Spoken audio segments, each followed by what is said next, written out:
In the heart of Honduras's Mosquitia rainforest, where the canopy blocks out the sun and the forest floor seems to whisper ancient secrets, a seemingly impossible discovery awaited done that would reignite centuries-old legends and challenge everything we thought we knew about remote exploration. It all began in May 2012 when a team led by Honduran filmmaker Steve Elkins and a group of archaeologists employed LiDAR technology, laser imaging method usually reserved for self-driving karsto peer through miles of dense foliage. The results were astonishing. What appeared was not just a rumor whispered in local lore, but the outlines of entire plazas, pyramids, and causeways, possible structures of the fabled Ciudad Blanca, the lost city of the monkey god. For decades, the legend had drawn explorers like moths to a flame. Theodore Mord famously claimed to have found its treasures in the 1940s, but their whereabouts vanished with him. Skeptics dismissed it as myth, but this 2012 LiDAR evidence pulled that mythical city into the realm of science and set off a chain reaction. When the LiDAR scans surfaced, they lit a fire in both the media and archaeology. On May 15, 2012, Honduran TV and government officials announced they had found the lost city. Newspapers heralded it as the discovery of the century. Yet, not everyone was convinced. Critics warned, tangible excavation would be needed before declaring Ciudad Blanca real. This sparked a wave of debate. Archaeologist Rosemary Joyce from UC Berkeley cautioned against big hype and insisted the LiDAR structures might represent smaller or unrelated ruins. The Dimbridaughter.com. Elkins and his team remained undeterred, planning a ground expedition to verify the findings. For them, legend had become invitation. Fast forward to February 2015. Elkins, in collaboration with Honduran authorities, assembled a team including 10 PhD scientists, anthropologists, engineers, filmmakers, and even Honduran special forces. Deep into the Rio Platano Biosphere Reserve, they hacked through undergrowth, following LiDAR coordinates toward buried stonework. And there, shrouded in vines, stood a pyramid-shaped earthen mound, and nearby, an elaborately carved stone cassia ritual offering that hadn't seen daylight in 5 centuries. The team mapped plazas, earthworks, irrigation channels, and reservoirs, clear signs of an organized pre-Columbian society. This wasn't a few huts, it was a complex city. The discovery's most dramatic moment came when archaeologists uncovered a stone cache at the pyramid's base. Finely carved vessels, zoomorphic figures, and ceremonial tools, untouched since abandonment in 801,250 AD. Imagine clearing away centuries of leaf litter to reveal stone sculptures of snakes, animals, and ritualistic tools.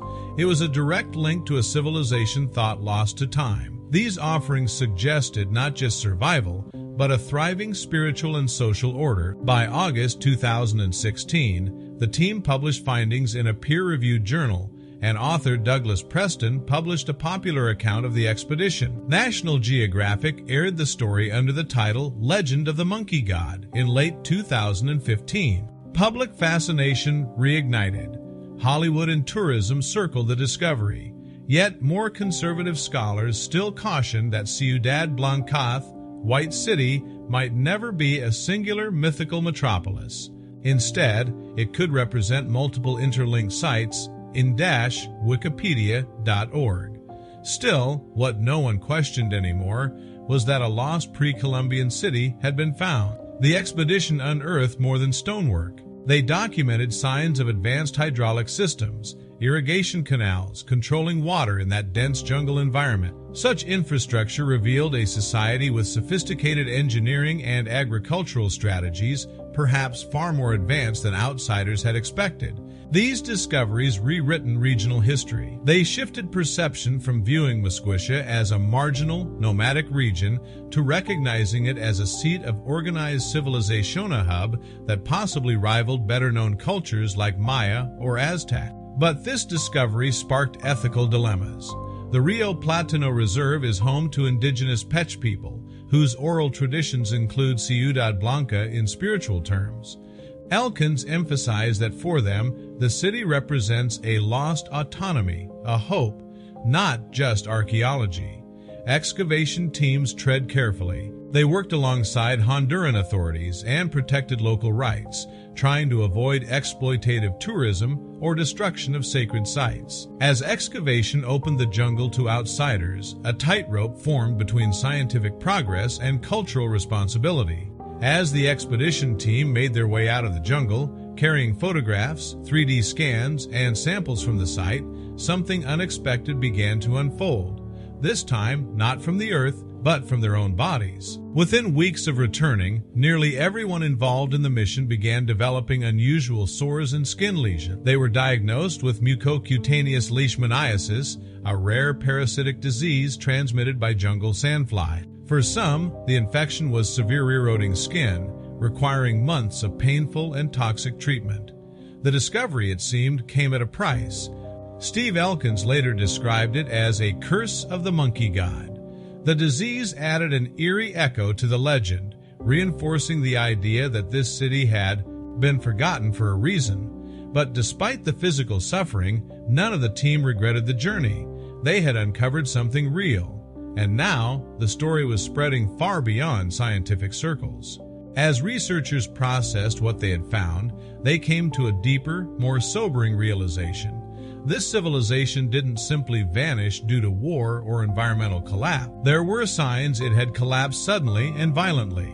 The theory that emerged was haunting. Around the 1500s, soon after Europeans arrived in the Americas, waves of disease, smallpox, influenza, measles swept through previously unexposed populations.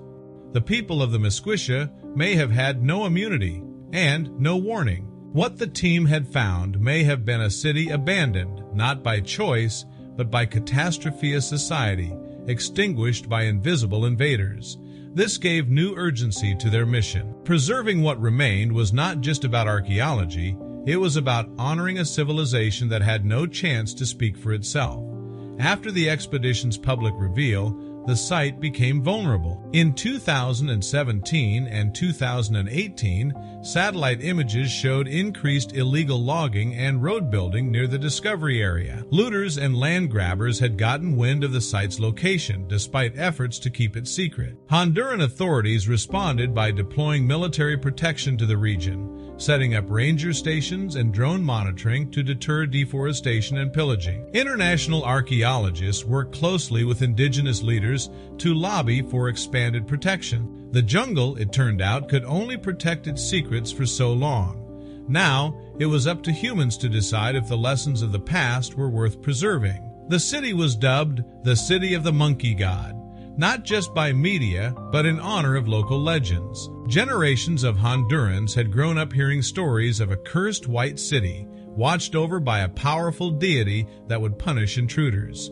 For some, this wasn't just folklore, it was spiritual truth. When the team contracted disease, it only amplified the mystique. Even skeptical scientists admitted the jungle had a way of punishing arrogance.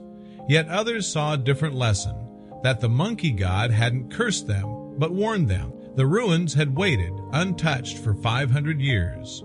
Now that they were disturbed, it was time to be cautious about how modern civilization treats ancient worlds.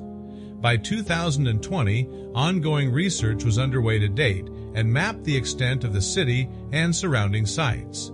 Preliminary evidence suggested this was not just a single settlement, but part of a larger network, possibly dozens of cities across the Musquisha region, interconnected by trade and agriculture. The civilization was tentatively dubbed the Musquisha culture, and scientists believe its influence could rival the better-known Maya, though it remained largely undocumented. This was just the beginning. New LiDAR scans continue to reveal more buried secrets, stretching beyond Honduras into Nicaragua. Every jungle hill could hide another forgotten city.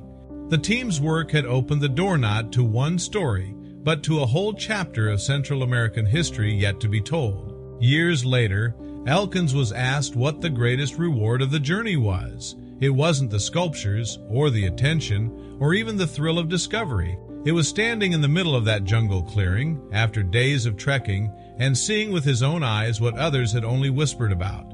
the moment where myth became matter, where imagination met proof. And maybe, deep down, it was knowing that something so powerful, so organized, and so spiritual had existed, and that it had waited patiently for someone to remember. The monkey god, it seems, was never about fear or curses. It was about memory. A reminder that even in the densest jungle, truth survives.